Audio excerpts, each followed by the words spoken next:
Morning दोस्तों। तो हमारा कलाम अकेडमी के परीक्षा विशेष काम का रिवीजन चल रहा है मैथ का। उसके अंदर हमने संख्या पद्धति, घातांकरणी, वर्गमूल और घनमूल कर लिए हैं। और आपका बीजगणित चल रहा है, ठीक है ना दोस्तों। आपका बीजगणित चल रहा है। तो बीजगणित के अंदर हमने पिछले वीडियो के अंदर शून्यक निकालना देख लिया था, किस प्रकार शून्यक निकाले जाते हैं। तो आज हम स्टार्ट करेंगे विभाजन एल्गोरिथम, सेंसफल प्रमेय और आपके आएंगे आपके गुणनखंड प्रमेय। तो देखिए, विभाजन एल्गोरिथम हम जानते हैं कि 25 में 7 का भाग देने पर भागफल 3 और सेंसफल 4 प्राप्त होता है। इसे गणितीय रूप में अंदर हम 25 बराबर 3 इंटू 7 3 इंटू 7 प्लस 4 लिखते हैं। इसी प्रकार 48 में 8 का भाग देने पर हमें 6 इंटू 8 बराबर प्लस 0 प्राप्त होता है। यहाँ सेंसफल शून्य है। इसे हम कहते हैं कि 8 48 का एक गुणनखंड है, अर्थात 48 अथवा 48 8 का एक 48 8 का एक गुणज है। इसी प्रकार एक बहुपद को दूसरे बहुपद से भाग करने की संक्रिया अंकगणित में भाग की संक्रिया की तरह ही है। जैसे 20 को 3 से भाग दिया जाए तो यहाँ पर देखिए 3 आपका भाजक है और 20 आपका भाज्य है और 6 आपका शेष भागफल है और 2 आपका शेषफल है, ठीक है ना। 3 आपका जिसका भाग दिया जाए वो तो भाजक होता है, जिसमें भाग दिया जाए वो भाज्य होता है। जो आपका भागफल आता है उसके अंदर भाग देने के बाद आपके जो उत्तर आता है उसको भागफल और शेषफल आता है, ठीक है ना। ये क्वेश्चन बना हुआ है दोस्तों, ठीक है ना। आगे देखिए, अर्थात भाज्य बराबर भाजक इंटू भागफल प्लस शेषफल होता है। ये क्वेश्चन अभी पिछली बार रेट के अंदर आया था। भाज्य बराबर क्या होता है? भाज्य बराबर भाजक इंटू भागफल प्लस शेषफल होता है। एक बहुपद को अन्य बहुपदों से भाग देने की क्रिया के चरणों को हम एक उदाहरण द्वारा स्पष्ट करते हैं। यहाँ पर देखें, आपको 2x² प्लस 5x प्लस 3 को 2x प्लस 3x से भाग देना है। तो दोनों पदों को चर यानी उभयनिष्ठ के घातांकों के अवरोही क्रम में आपको यानी बढ़ते हुए यानी घातांक के जो अवरोही क्रम के अंदर लिखना है। देखिए 2x प्लस 3 से भाग देंगे तो यहाँ पर 2x2 प्लस 5x प्लस 3 रहेगा।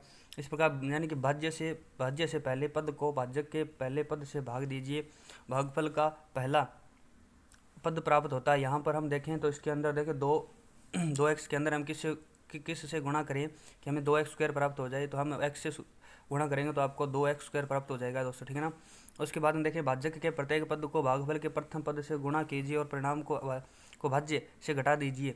अब गुणा करके देखो, यहाँ पर 2x² को x से गुणा करेंगे तो 2x² आएगा और प्लस उसके बाद हम 3 को x से गुणा करेंगे तो आपको 3x आएगा।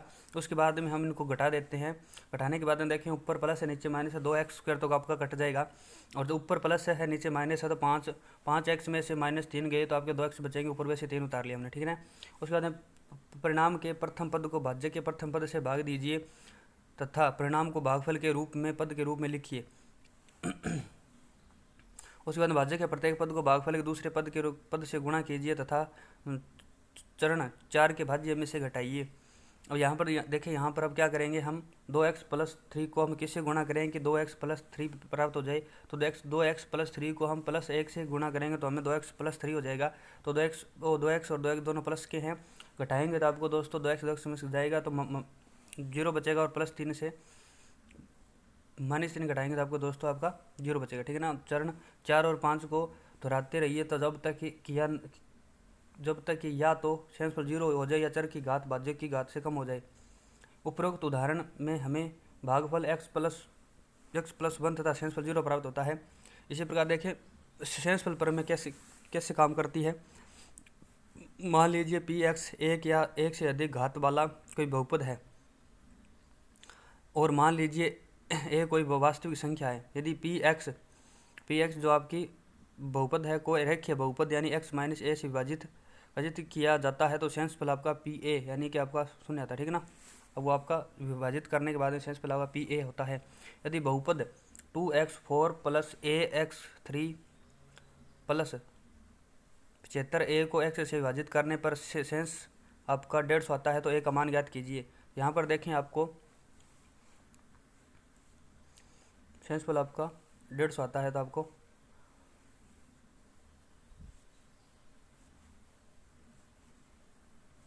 तो यहाँ पर हम क्या करेंगे, x बराबर हम क्या रखेंगे 0 रख देंगे, क्योंकि x से विभाजित करेंगे तो x को हम यानी 0 के यानी कि बराबर मानते हैं। तो x का मान अगर हम यहाँ पर 0 रखते हैं तो आपका 2 0 की 4 प्लस a 0 की 3 प्लस माइनस 75 आएगा। यहाँ पर 0 से 0 का मतलब नहीं है। उसके बाद आपका उत्तर आ जाएगा -75। प्रश्न अनुसार -75 आपका 150 के बराबर है, तो a बराबर -2 रह जाएगा। ठीक है दोस्तों।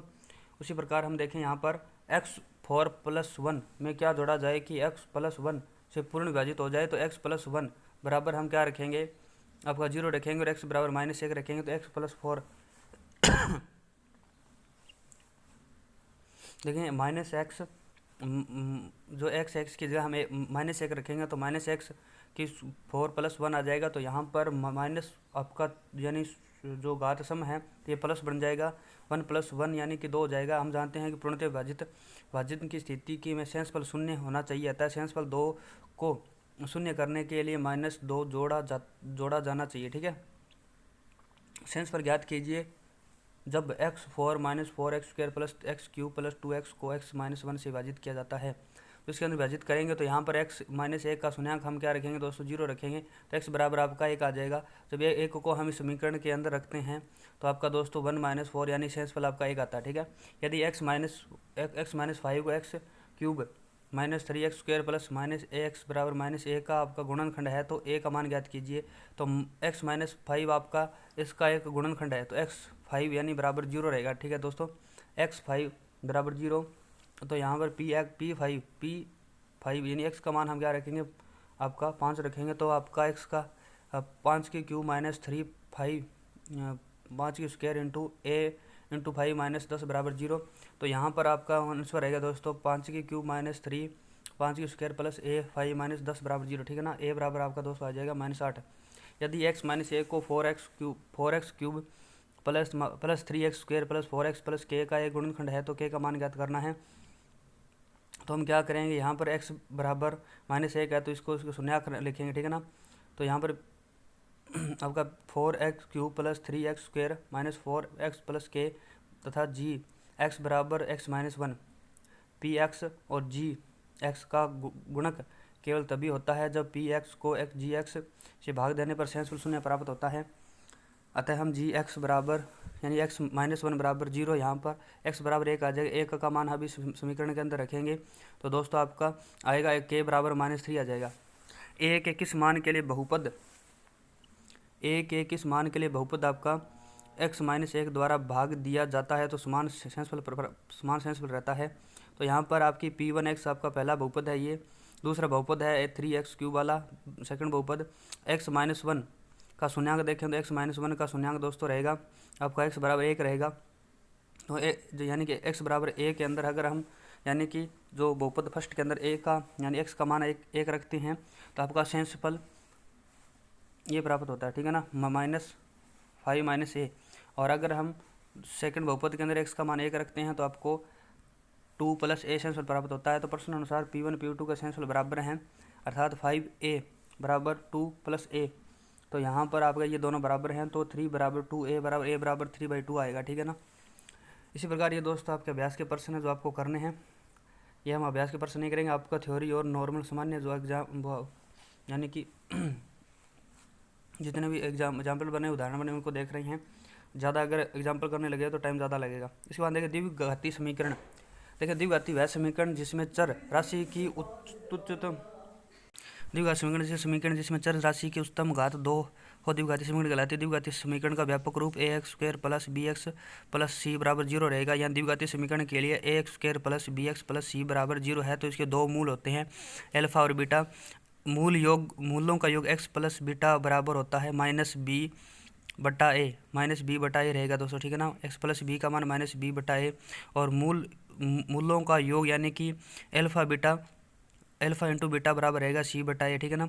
मूलों के व्युत्क्रमों का योग देखें 1 बटा अल्फा प्लस 1 बटा बीटा बराबर अल्फा प्लस बीटा बटे अल्फा बीटा बराबर रहेगा -b बटा c रहेगा, -b बटा c रहेगा। ठीक है ना। व्युत्क्रमों का योग। तो यहाँ पर देखें द्विघाती समीकरण का निर्माण देखें, यहाँ पर x² minus alpha plus beta x plus alpha beta बराबर 0 रहता है। मूलों की प्रकृति देखें द्विघाती समीकरण के अंदर ax² plus bx plus c के दो मूल इस यानी कि आपके दो मूल x बराबर -b plus b² root b² -4a बटा 2a है, जिसमें जिसमें बी स्क्वायर प्लस 4ac बराबर डी को विकतीकरण कहा जाता है। यहाँ पर डी बराबर 0 यानी समान परिमेय संख्या हो सकती है। डी बड़ा हो सकता है 0 से पूर्ण वर्ग यानी असमान परिमेय संख्या हो सकती है। डी बड़ा हो सकता है 0 से पूर्ण वर्ग नहीं असमान परिमेय संख्या हो सकती है। डी छोटा हो सकता है 0 से कल्पित हो सकता है। ठीक है ना, ये आपका यानी कि द्विचार्य सूत्र है दोस्तों। ठीक है ना, जिससे हम मूल्यों के जो द्विघाती समीकरण उसके मूल्य ज्ञात करते हैं। इसके सूत्र ध्यान में रखना, x बराबर minus B plus minus root B square minus 4a/2a। अगर देखिए दोस्तों, अभ्यास के प्रश्न है, इसके अंदर आपके निम्न में से कौन सी एक द्विघात समीकरण नहीं है। तो यहाँ पर x+2 स्क्वायर बराबर 2 x+3 ये रहेगी दोस्तों। एक्स स्क्वायर प्लस द्विघात समीकरण जिसके अंदर घात 2 वो रहती है, जबकि जिसके अंदर घात 2 नहीं है वो आपकी द्विघात समीकरण नहीं रहती है। ठीक है ना दोस्तों, तो यहाँ पर इसका सही आंसर सही रहेगा। पूर्ण वर्ग बनाने की विधि द्वारा द्विघात समीकरण 4x² minus root 3x minus 5 के 0 को हल करने के लिए इसमें किस अचर को जोड़ना और घटाना होगा। तो इसके अंदर 3/16 को घटाना होगा। निम्न में से कौन द्विघाती समीकरण है। तो यहाँ पर देखें तो आपकी x³ माइनस x² बराबर x माइनस 1³ ये आपकी द्विघाती समीकरण रहेगी दोस्तों। ठीक है ना,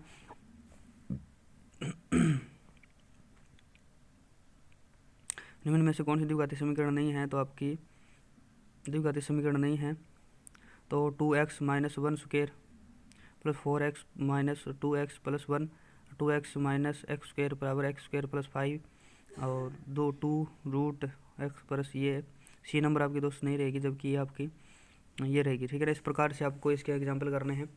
चलो हम करते हैं नेक्स्ट। देखें आगे आप बहुपदों के गुणनखंड कैसे निकालते हैं। तो देखें किसी भी संख्या के टुकड़े करने पर हम कहते हैं कि वह प्रत्येक टुकड़े में अलग अलग पूर्णतः विभाजित हो जाता है था उसके वे गुणनखंड होते हैं। जैसे 12 के गुणनखंड होता है 3 × 4, तो हम कह सकते हैं कि 3/4 12 के गुणनखंड है। इसी प्रकार बहुपदों के अंदर X square minus Y square का बराबर एक्स प्लस वाई और एक्स माइनस वाई, तो हम कह सकते हैं कि एक्स प्लस वाई और एक्स माइनस वाई दोनों एक्स स्क्वायर और माइनस एक्स स्क्वायर और एक्स स्क्वायर वाई स्क्वायर के गुणनखंड है। उभयनिष्ठ लेकर गुणनखंड करना, जैसे A X plus B X, यहाँ पर एक्स आपका उभयनिष्ठ है जहाँ पर ए एक्स बराबर एक ए प्लस बी रह जाएगा। ठीक है ना, X square plus Y cube plus X cube plus Y cube के गुणनखंड निकालने हैं। तो यहाँ पर देखें एक्स स्क्वायर और Y cube plus X cube plus Y cube, इसके अंदर एक्स स्क्वायर और वाई स्क्वायर आपके उभयनिष्ठ है जिसके अंदर वाई प्लस आ जाएगा। ठीक है ना, इसी प्रकार यहाँ पर देखें बी स्क्वायर ए स्क्वायर माइनस बी स्क्वायर बराबर ए प्लस बी और ए माइनस बी पर आधारित यहाँ पर x4 माइनस 81 y4 के गुणनखंड देखें। तो यहाँ पर x को हम एक्स स्क्वायर ब्रैकेट 2 के अंदर और 9 वाई स्क्वायर 2 के अंदर रख सकते हैं। तो यहाँ पर आपके एक प्रकार तो X square plus Y 9 Y square और X square minus 9 Y square के रूप में रहेगा। इसी प्रकार X square plus 9 Y square, तो इसको हम इस प्रकार भी लिख सकते हैं, एक्स स्क्वायर बराबर 3 वाई स्क्वायर भी लिखा जा सकता है दोस्तों। और तो X square minus Y 9 Y square और X plus 3 Y plus X minus 3 Y. ठीक है ना, इस प्रकार भी लिखा जा सकता है। उसी पर कुछ जोड़ या अथवा घटाकर गुणनखंड ज्ञात करना। एक्स स्क्वायर प्लस 4y के गुणनखंड निकालने। एक्स 4 प्लस 4y के बराबर हम क्या रखेंगे, एक्स स्क्वायर की square 2 square plus 2y square plus 2x square 2y square minus 2x square minus 2y square. यहाँ पर 2x स्क्वायर और 2y स्क्वायर जोड़ने और घटाने पर x square plus 2y square की स्क्वायर बराबर माइनस 2x वाई की square, x square plus 2y square plus 2xy और यहाँ पर एक्स स्क्वायर प्लस 2y और माइनस 2yxy। ठीक है ना, इसी प्रकार यहाँ पर देखें x4 plus x square plus 1 के गुणनखंड ज्ञात करना। x4 प्लस x2 प्लस 1, यहाँ पर x को हम x2 एक्स की स्क्वायर और उसकी square plus 1 square plus 2x square minus X square यानी एक्स स्क्वायर जोड़ने घटाने पर x square plus 1 square minus X square, यहाँ पर एक्स स्क्वायर को हम x square plus 2x plus x plus 1 और X square minus x plus 1। ठीक है ना, इसी प्रकार 64a³ प्लस 23 b³ के गुणनखंड निकालने। 64a³ प्लस 23 b³ यहाँ 64 को 4a³ plus 3 b³ 4 plus 3b 4ac a square minus 4a 4a+3b+3b²। यहाँ पर 4a+3b बराबर 16a² माइनस 12ab+3b²। इस प्रकार लिख सकते सूत्र के अंदर a³ + b³ बराबर a+b और a³ + ab + b² के रूप में लिखा जा सकता है। उसी प्रकार ये अभ्यास के प्रश्न दोस्तों आपको कर लेने हैं। उसके बाद देखिए आगे, उसके बाद में आपके आता है नेक्स्ट टॉपिक आपका सर्व समीकरण। यहाँ पर a² - b² बराबर रहता है a + b और a - b। a + b की यानी इनकी ब्रैकेट के स्क्वायर देंगे, यानी कि उसके बाद में a² + b² + 2ab और a - b दोनों की square a² + b² - 2ab। a + b³ देखें a³ + b³ + 3ab + a + b, a³ + b³ + 3ab + a + b और a - b³ बराबर a³ + b³ - 3ab और a - b। a + b + c² का हम करेंगे a² + b² + c² + 2ab + 2bc + 2ca और a³ + b³ + c³ का करेंगे हम -3abc का करेंगे a + b + c a² + b² + c² -ab -bc और -ca। तो दोबारा देखिए दोस्तों, एक बार फिर से रिवीजन कर लेते हैं। सर्व समीकरण आपकी इतनी ही इंपॉर्टेंट है, ज़्यादा आपको ध्यान में नहीं रखनी है। a² + b² बराबर होता है a + b और a - b। a + b² होता है a² + b² + 2ab। a - b² होता है a² + b² - 2ab। a + b³ होता है a³ + b³ + 3ab और bracket a + b। a - b³ होता है दोस्तों a³ + b³ + -3ab और a - b। a + b + c + c² होता है आपका a² + b² + c² + 2ab + 2bc + 2ca। a³ + b³ + c³ -3abc बराबर रहता है a + b और c। a³ + b³ + c³ -3ab बराबर रहता है a + b + c और उसके a² + b² + c² -ab + bc + ca, ठीक है ना। इसी प्रकार ये अभ्यास के प्रश्न है दोस्तों। यहाँ पर इसको करना है आपको a + x + 1/2 बराबर 2 हो तो x tan + 1/10 का मान ज्ञात कीजिए, तो यहाँ पर 2 आएगा। इसी प्रकार ये आपका x + 1/2 - 2 है, तो यहाँ पर x² + 1/x² का मान ज्ञात करना है, तो आपको दोस्तों आपको निकल जाएगा, ठीक है ना। ध्यान में रखना है, अभ्यास के प्रश्न आपको कर लेने हैं। ये आपका वीडियो ओनली फॉर रिवीजन के पर्पज से। दो चरों को रेखीय समीकरण देखें, दो चरों वाली रेखीय समीकरण। एक समीकरण ax + by + c बराबर 0 के रूप में होती है यदि यहाँ दो प्रकार प्रश्न बनते हैं। अधिकांशतः प्रतियोगी परीक्षाओं में हमें दो समीकरण देकर x और y के मान ज्ञात करना पूछता है। ऐसे में x और y में से किसी एक का मान बराबर करते हैं तथा उसके पश्चात जोड़े घटाव करके एक चर का मान प्राप्त कर लेते हैं तथा उसी चर को प्रारंभिक समीकरण में रखकर उसके दूसरे का मान प्राप्त कर लेते हैं। इसी प्रकार देखें यहाँ पर 2x - 3y बराबर 79 बराबर x + 3y बराबर 47 है। तो x - y का मान ज्ञात करना है, तो 3x + 6y बराबर 47 और 2x - 3y बराबर 79 है। तो समीकरण को 2 से गुणा करने पर आपका 2 से गुणा करने पर y का मान है वो बराबर हो जाता है 4x - 6y बराबर 158 आ जाएगा।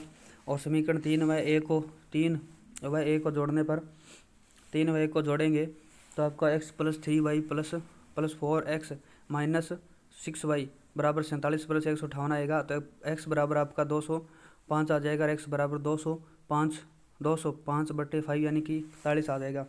इसी प्रकार हम 41 x बराबर 41 x का मान समीकरण 1 में रखेंगे तो 41 + 6y बराबर 47, तो 6y बराबर 47 - 41 आपका 6 आ जाएगा। उसके बाद में युगमपथ रेखीय समीकरण, ये आपकी है युगमपथ रेखीय समीकरण। इसके अंदर a1x + b1y बराबर c1 बराबर 0, तो a2x + b2y बराबर c2 बराबर 0 को साधारणीयता प्रतिबंधन के माध्यम में हम रेखाओं की स्थिति समांतर माध्य प्रतिच्छेदी संपाति ज्ञात करेंगे। हम जानते हैं कि दो रेखाएं जितने बिंदुओं पर प्रतिच्छेदित करती है उनको हल करने पर उतने ही हल प्राप्त होते हैं। जैसे समांतर रेखाएं किसी भी बिंदु पर प्रतिच्छेद नहीं करती है तो इसके कोई हल नहीं होता है, ठीक उसी प्रकार प्रतिच्छेदी रेखाएं केवल एक बिंदु पर प्रतिच्छेद करती है तो कोई अतः इनको हल करने पर केवल एक हल या अद्वितीय हल प्राप्त होता है। संपाती रेखाएं अनंत बिंदुओं पर प्रतिच्छेद करती है अतः इनके अनंत हल होते हैं। इसी प्रकार यहाँ पर देखें शर्त के देखिए क्या है, a1/a2 बराबर नहीं है b1 b2 के, तो आपका अद्वितीय हल होगा एक ही हल होगा, ठीक है। यह प्रतिच्छेदी होगी, यानी कि यह दूसरे काटेगी। A1 प्लस B1 बराबर B1 बटे B2, और ये बराबर नहीं है C1 C2 के, तो कोई हल नहीं होगा, अर्थात समांतर होगी। इसी प्रकार A1 प्लस A1 बटे A2 बराबर B1 बटे B2 बराबर C1 C2 है, तो अनंत हल होगी, ये संपाती होगी। युग्म पथ रेखी समीकरण देखें, 4x माइनस 5y प्लस 8 बराबर 0, तो 12x प्लस 15y माइनस 24 बराबर 0, तो कितने हल होंगे? तो यहाँ पर इस समीकरण के अंदर हमें A1 A2 देखें तो 4/12 है, 1/3 आएगा। B1 B2 देखें तो माइनस आपका 5/15 है, तो आपका माइनस 1/3 आएगा। तो यहाँ पर A1 A2 B1 B2 आपके बराबर नहीं है, तो ये प्रतिच्छेदी होगी, आपकी समीकरण प्रतिच्छेदी होगी, तो इसके केवल एक हल होगा, ठीक है ना। युग्म रेखा समीकरण है, आपकी समीकरण दे रखी है, और उसके आपको k का मान ज्ञात करना है। चूंकि दी गई रेखीय समीकरणों का कोई हल विद्यमान नहीं है, अतः संधानित्र प्रतिबंधन होगा। प्रतिबंधन A1 बाई B1 बराबर C1 C2 होगा। तो यहाँ पर देखें, यहाँ पर 5/20 बराबर k माइनस 1/24, यहाँ पर 1/4 बराबर k माइनस 1/24, 4k माइनस 4 बराबर 24, तो k का मान आपका 7 आ जाएगा दोस्तों। युग्म रेखा समीकरण के अंदर आपको क्या करना है, 2x प्लस 3y प्लस 5 और 4x प्लस ky बराबर 10 है, तो k अनंत हल है, तो k का मान ज्ञात करना। चूंकि दी गई रेखाओं का अनंत हल है, तो यहाँ पर ये आपका अनंत हल है, तो ये बराबर रहेगी 2 बराबर 4 बराबर 3/k रहेगा, तो इसके बराबर k बराबर 6 आ जाए, ठीक है ना। सामान्यतः प्रतिबंधन होता है, तो इस प्रकार से हम लिख सकते हैं दोस्तों, ठीक है ना। अभ्यास के लिए इसके हल निकालने हैं, तो आपका समीकरण के लिए हल निकलेंगे, यानी आपका x का मान क्या रखूँगे, 25/6 के बराबर हो जाए, और a बराबर 1 और b बराबर 1 है, तो इस 3a और 17b का हल ज्ञात करना, तो आप निकाल सकते हैं दोस्तों। a की जगह 1 रख दें, b की जगह 1 रख दें, तो आपका p का मान आ जाएगा। इस प्रकार यहाँ पर आपको x और y के मान रख कर बताना है कि ये किस के बराबर है, तो ये आपका d रहेगा, x 1 और y का मान 1 रखेंगे, तो आपका ये तीनों समीकरण बराबर हो जाएगी। प्रतिशत वर्धिवास। प्रतिशत शब्द दो शब्दों या प्रति प्लस सत्य से मिलकर बना है, जिसका अर्थ होता है प्रत्येक 100 में से भाग किसी भिन्न अथवा संख्या को प्रतिशत में बदलने के लिए 100 से गुणा करते हैं, अतः प्रतिशत का निशान लगा देते हैं। 3/4 को, यानी 3/4 को 100 से गुणा करने पर 25% प्राप्त होता है। किसी प्रतिशत को भिन्न में बदलने के लिए 100 का भाग देते हैं, अतः प्रतिशत का निशान हटा देते हैं। 40% यानी 40/100 बराबर 2/5 रहेगा। 30% की भिन्न होती है 3/10, भिन्न निकालने के लिए हम 100 का भाग देते हैं। 100 का भाग देंगे तो 100 से के अंदर आपका 3/10 आ जाएगा। 45 का आपका 9/20 आ जाएगा। 6 से 1/4% होता है 1/16, और उसके बाद में 8 से 1/3% होता है 1/12, 9 से 1/11% 1/11, 11 से 1/9% 1/9, 12 से 1/2% 1/8, 14 से 2/7% 1/7%, 16 से 2/3% 1/16 होता है। 33 से 1/3% 1/3 होता है। भिन्न के अंदर 37 से 1/2% आपका 3/8 होता है। इस प्रकार से आप निकाल सकते हैं दोस्तों, ठीक है ना। 16 240 का कितना प्रतिशत है, 16 आपका 240 का 16/240 इंटू 100 करेंगे तो आपका 25% रहेगा। 3 घंटे एक दिन का कितना प्रतिशत है, 1 घंटे के अंदर 24 घंटे होते हैं, तो 3/24 इंटू 100 रहेगा, तो ये प्रतिशत निकल जाएगा।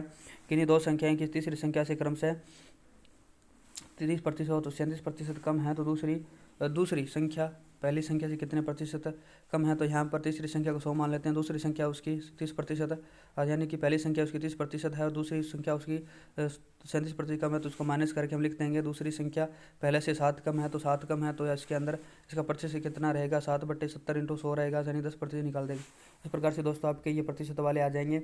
इसी प्रकार यहाँ पर हम कमी और वृद्धि ह्रास की बात करते हैं, तो किस संख्या में कमी या वृद्धि या ह्रास कमी करने के बाद नई संख्या क्या बनेगी। नई संख्या देखें तो संख्या इंटू, यानी कि जितना कमी या वृद्धि हो रही है उसको बटा 100 लिखेंगे। किसी भी संख्या को 20% बढ़ाया जाता है तो पुनः 25% बढ़ाया जाता है। तो देखिए बताओ संख्या कितने प्रतिशत बढ़ गई, बताओ नई संख्या को कितने प्रतिशत कम कर दी, पुनः वही संख्या ज्ञात प्राप्त करो, ठीक है ना। तो देखिए माना कि जो प्रारंभिक संख्या पर 100 है, तो यानी कि बढ़ने के बाद देखें तो पहले उसकी 100 यानी 20% बढ़ी थी, तो 100 इंटू 120/100, और उसके बाद पुनः 20% बढ़ाई है, तो आपको गुणा करेंगे तो यहाँ पर 125/10, यानी कि टोटल संख्या हो गई आपकी 150। तो प्रारंभ 100 थी और नई आपकी 150 थी, तो कितनी बड़ी वृद्धि देखें 50 की हुई है। 100 के ऊपर इंटू 100 करें 50% की वृद्धि होगी, ठीक है ना।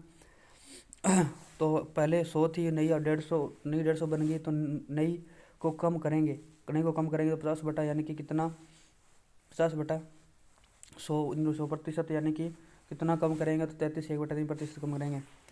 इसी प्रकार ये दोस्तों आपके वर्दी और ह्रास वाले हो जाएंगे। और यहाँ पर एक आपका ये क्वेश्चन देख लेते हैं। जैसे ये क्वेश्चन देख लेते हैं, शहर की जनसंख्या पहले साल 20% कम हो जाती है तो दूसरे साल बढ़ जाती है।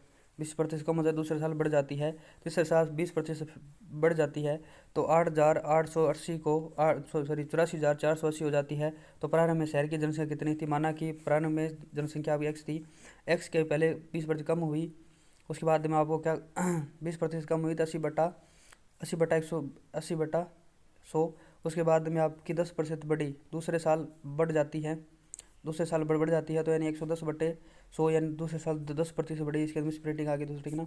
और तीसरे साल 20% बढ़ी तो 120/100, उसके बाद ये बराबर है आपके 84,480 के। इस प्रकार आपका आंसर निकल जाएगा 80,000।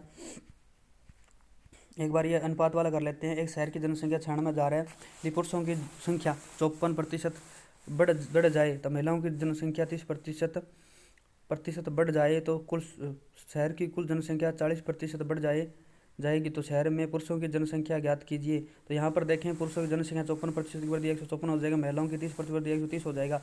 और इसके अंदर जो आपका ओवरऑल रेशियो वो 140 है, तो हम इसके अंदर क्या करेंगे, 140 130 कितना अधिक है तो 10 है, और 140 154 से कितना अधिक है तो आपका कितना कम है, या फिर 154 140 से कितना इसका अंतर लेते हैं दोस्तों, ठीक है ना।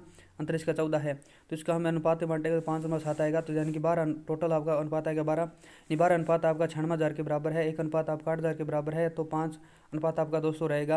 8,000 × 5 यानी कि आपके 40,000 के।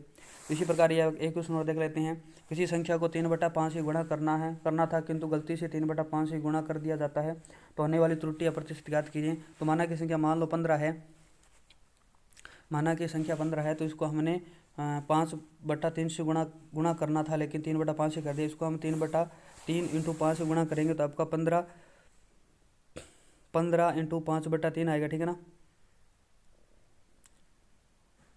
माना संख्या 15 × 3 × 5, और इसके अंदर सही तो आपको करना था 15 × 5/3 जो बराबर 25 आना था, लेकिन गलत हमने क्या कर दिया 5/3 × 5 कर दिया, यानी कि 9 आ गया।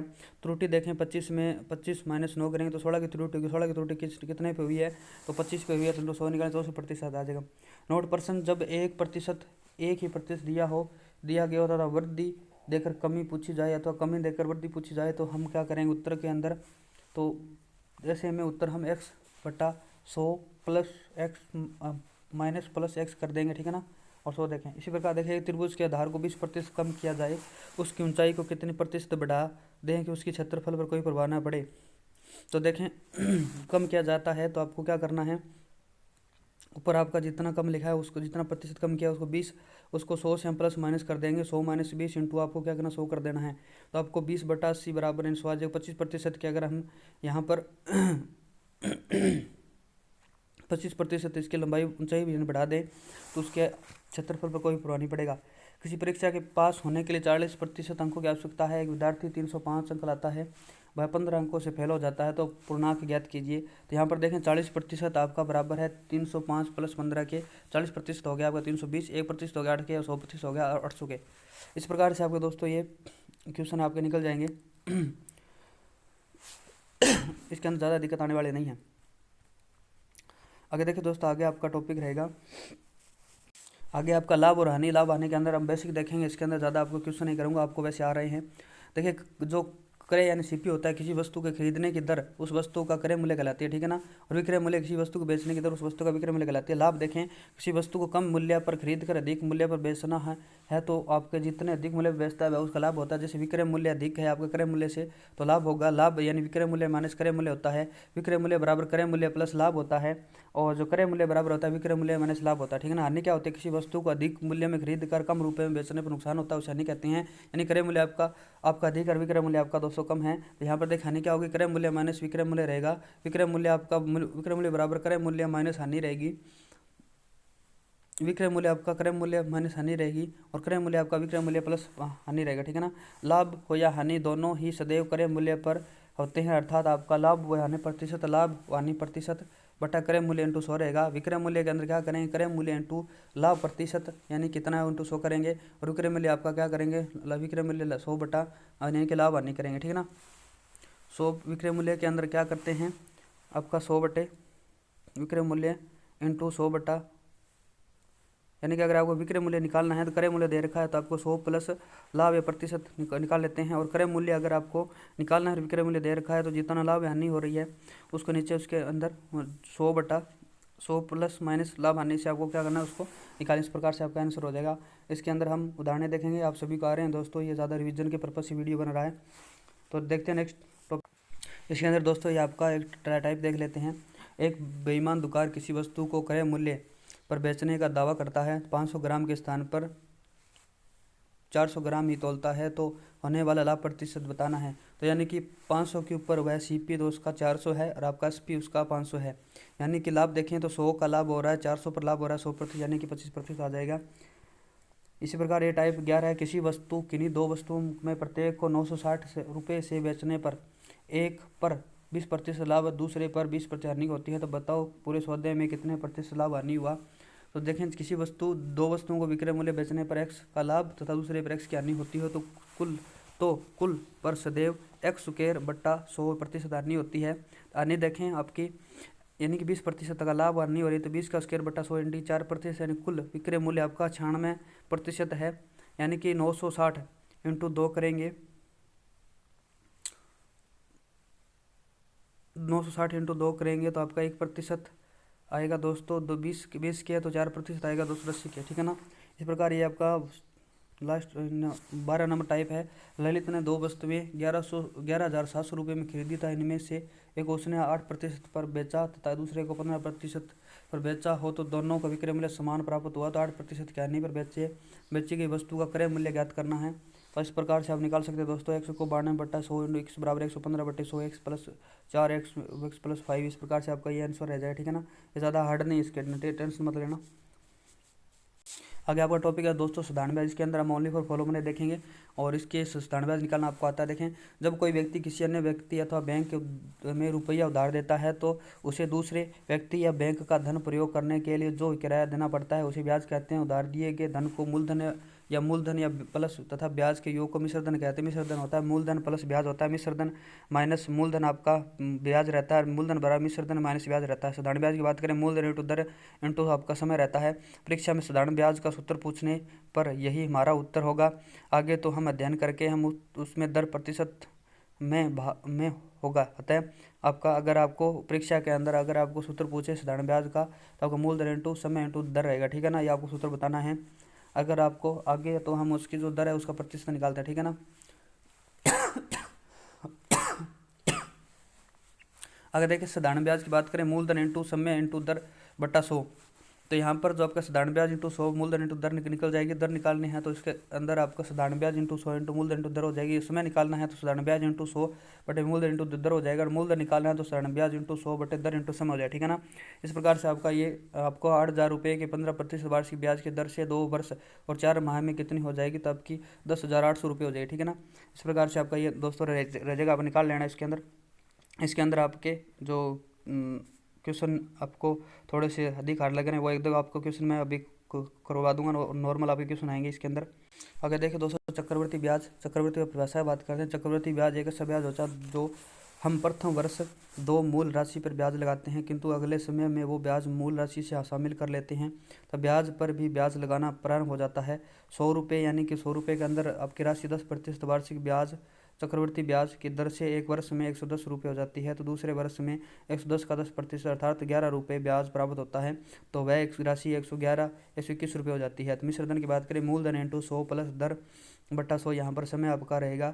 इस प्रकार आपका मिश्र धन निकल जाए मूलधन इंटू 100 प्लस दर का बट्टा 100 समय निकल जाएगा। देखें अर्धवार्षिक की बात करें, जब ब्याज अर्धवार्षिक रूप से संयोजित किया जाता है तो हम ब्याज की गणना करते वक्त दर को आधा व समय को दुगुना कर देते हैं। त्रैमासिक किया जाता है, जब ब्याज त्रैमासिक रूप से संयोजित किया जाता है तो हम ब्याज की गणना करते वक्त दर है उसको 4 का भाग देते हैं और समय को 4 से गुणा करते हैं। 4 माह के हिसाब से समय हम दर में 3 का भाग देते हैं और समय को 3 से गुणा करते हैं। इसी प्रकार ये दोस्तों आपका आंसर रहेगा 50,000 रुपये की राशि का 20% वार्षिक ब्याज चक्रवर्ती ब्याज से दर से 2 वर्ष का चक्रवर्ती ब्याज ज्ञात करना। तो मूल विसर्जन बराबर मूलधन इंटू 100 प्लस दर बटा 100 बराबर समय रहेगा। इस प्रकार आप इसके आंसर निकाल सकते हैं। वैसे तो दोस्तों फॉर्मूला है, लेकिन आपके कोचिंग सेंटर जहाँ भी आपने पढ़ा है तो वहाँ पर आपको अलग प्रकार के जो तरीके से विसर्जन या चक्रवर्ती ब्याज निकालना बताया होगा। तो इसके अंदर मैं आपका ज़्यादा समय बर्बाद नहीं करूँगा, ये ओनली फॉर ये वीडियो रिवीजन के पर्पज़ से, ठीक है ना। तो देखिए दोस्तों, यहाँ पर अनुपात की बात करते हैं। अनुपात जब किन्हीं 2 या 2 से अधिक सजातीय राशियों के मध्य संबंध दिया गया हो तो वह संबंध आपका अनुपात कहलाता है। अनुपात को चिन्ह आपके अनुपात द्वारा लिखा जाता है। अनुपात की कोई इकाई नहीं होती है। ए अनुपात बी को हम ए बटा बी के रूप में भी लिखते हैं। वर्गानुपात की बात करें, जब किसी अनुपात में दोनों पदों का अलग अलग वर्ग करके नया अनुपात बनाया गया है तो ऐसे अनुपात पहले अनुपात का वर्गानुपात कहलाता है। 2:3 का वर्गानुपात आपका 2 की स्क्वायर प्लस 3 की स्क्वायर बराबर 4 अनुपात 9 रहेगा। वर्गानुपात की बात करें, जब किसी अनुपात के दोनों पदों को अलग अलग वर्गमूल करके नया अनुपात बनाया जाए तो यह नया अनुपात पहले अनुपात का वर्गानुपात कहलाता है। जिस प्रकार से 25/16 का वर्गानुपात आपका 25 का रूट प्लस 16 का रूट आप 5:4 रहेगा। घनानुपात की बात करें, जब किसी घनानुपात की बात करें, जब किसी अनुपात के दोनों पदों का अलग अलग घन करके नया अनुपात बनाया जाए तो उसे घनानुपात कहते हैं। 2 और 3 का अनुपात आपका रहेगा 8:27 रहेगा। 2 और 3 का घन करेंगे तो। और घन मूलानुपात की बात करें तो यहाँ पर दोनों पदों का घनमूल करके नया अनुपात बनाया जाता है, उसे घन मूलानुपात कहते हैं। तो 27 का घन आपका और 64 का घन मूलानुपात निकालेंगे तो आपको घनमूल निकालेंगे तो 3:4 आएगा। विलोमानुपात की बात करते हैं, जब किसी अनुपात का विलोमानुपात ज्ञात करते हैं तो उसे पलट देते हैं। जैसे 2:3 का विलोमानुपात 3:2 रहेगा। मिश्र या मिश्रित अनुपात, जब 2 या 2 से अधिक अनुपातों के आपस में गुणा करके उसका मिश्रित अनुपात प्राप्त करते हैं तो यहाँ हम उनके प्रथम पदों को एक साथ गुणा व दूसरे पदों को एक साथ गुणा करके लिख देते हैं। जैसे 2:3 और 6:7 का 7:8 का मिश्रण अनुपात आपका देखें तो आप मिश्रण अनुपात 2/3 6/7 और 7/8 का मिश्रण अनुपात 1/2 रहेगा। गुणा करके लिखेंगे तो इसका 1:2 आ जाएगा, ठीक है ना। इस अनुपात का सदैव सरल रूप काम में लेते हैं। जो 1:2 1:3 1:4 का सरल रूप होता है। 1:2 1:3 का हरों का जो हर है उसका एलसीएम आपका 12 रहेगा और लेकर प्रत्येक पद से गुणा करते हैं तो 12 से गुणा करेंगे तो आपका दोस्तों 6:4:3 आ जाए। समानुपात की बात करते हैं, जब 2 अनुपातों का सरल रूप बराबर हो तो वे एक दूसरे के समानुपात कहलाते हैं। जैसे इसको समानुपात लिखा जाता है। यहाँ हम बाह्य पदों का गुणनखंड व अंतः पदों के गुणनखंड के बराबर रखकर प्रश्न हल करते हैं। जैसे बाह्य गुणनखंड आपका 3:5 आपका समानुपात 12:x, ठीक है ना। तो ये आपके समानुपात कहलाते हैं। इसके अंदर आपको 3 को x से गुणा करना है प्लस 5 को 12 से गुणा करना, तो x का मान आपका 20 आ जाएगा। वितत या असतत अनुपात या गुणोत्तर श्रेणी की वजह से होता है। ए बी सी अगर वित्ततानुपात है तो आपका A:B समानुपात B:C होगा। तो यहाँ पर A प्रथमानुपाती, B मध्यानुपाती और C आपका तृतीयानुपाती है। तो यहाँ 8 और 32 का मध्यानुपाती ज्ञात करना है तो 8x 32 हो जाएगा। माना मध्यानुपाती x है तो x को हम इस प्रकार से लिखेंगे 8:x समानुपात x अनुपात 32 लिखेंगे तो x वगैरह आ जाएगा 32:8 आ जाएगा। यहाँ पर 256 लिखेंगे तो x बराबर 16 आ जाएगा। और 16:40 का तृतीयानुपाती निकालना है तो आपको 16:40 समानुपात 40 × x रखेंगे तो 16x बराबर 40 × 40 हो जाएगा, क्योंकि 16 को x से गुणा करेंगे और बीच वाले को मध्य से गुणा करेंगे तो आपका x बराबर 100 आ जाएगा। दोस्तों इस प्रकार से आपका ये आंसर निकला। इसी प्रकार यहाँ पर जब किसी संख्या में पहली व दूसरी के मध्य अनुपात A:B हो तो दूसरी व तीसरी के मध्य अनुपात C:D हो तो तीनों का एक साथ अनुपात इसका निकाला जाता है। यहाँ पर A:B और C:D इस प्रकार से निकाल करके हम AC BC और CD निकाल सकते हैं। संख्याओं पर आधारित प्रश्न हल करें तो वक्त जो अनुपात हटाते हैं तो चर पद का प्रयोग करते हैं। यानी दो संख्याओं का मध्य अनुपात 3:5 का अनुपात है और इनका गुणनफल 135 है तो बड़ी संख्या ज्ञात करें। यहाँ पर प्रथम 3x और 5x है तो 3x और 5x बराबर 135, 15x² बराबर 135, x² बराबर 9 तो उसके प्रकार x बराबर 3 तो बड़ी संख्या 5x × 3 करेंगे 15 आ जाएगी। किन्हीं संख्याओं के मध्य अनुपात 3:4 का अनुपात है तो इनके वर्गों का योग 775 तो वर्ग करके आपको दोस्तों 725 इस प्रकार से आपका x का मान निकालेंगे। x का मान निकाल करके हम जो पूछा वो इससे गुणा कर देंगे। इन्हीं दो संख्याओं का मध्य अनुपात 5:7 अनुपात का है और प्रत्येक संख्या में 40 से घटाने पर यह अनुपात 17:27 हो जाता है। तो संख्या ज्ञात करें तो यहाँ पर देखें 5x और 7x है यहाँ पर, इसी प्रत्येक से हम 40 घटाएंगे तो 17 पास 27 हो जाएगा। और 17 यानी आपका आ जाएगा 5x माइनस 40 बार 7 माइनस 7 माइनस 40 के 17/27। यहाँ पर इसको वर्जर गुणा करेंगे तो आपका यानी कि 100% संख्या के अंदर प्रथम और द्वितीय के अंदर 125 और 75 आ जाएगी। इस प्रकार निकाल सकते हैं दोस्तों। इसके अंदर ज़्यादा हार्ड क्वेश्चन नहीं आते हैं, आपको घबराने की जरूरत नहीं है। और अब करेंगे दोस्तों नेक्स्ट टॉपिक, आपके नेक्स्ट वीडियो के अंदर मिलेंगे। जय हिंद, जय भारत। चैनल को लाइक करें, सब्सक्राइब करें, दोस्तों के साथ शेयर करें दोस्तों।